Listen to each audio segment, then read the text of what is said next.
In this episode, we'll explore Pixelgate's Chroma Key capabilities, its main functions, and how you can use them in real production scenarios. First, press the Set button to enter the settings page, then open the Chroma Key page. Select the input channel you want to key, and use the color picker to choose the background color you want to remove. It is not limited to green or blue screen workflows. Pixelgate can key out almost any selected color with ease. Next, choose the background for the keyed source. You can assign another input, image, or video as the new background, depending on your production needs. Now return to the multi-view page. Once the chroma key is applied, you'll see the subject placed over the new background in real time.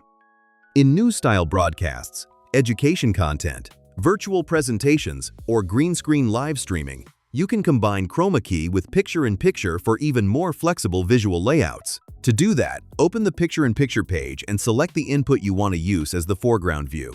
Then move it into position using the joystick and adjust its size with the knob. Once everything is placed the way you want, return to the main view.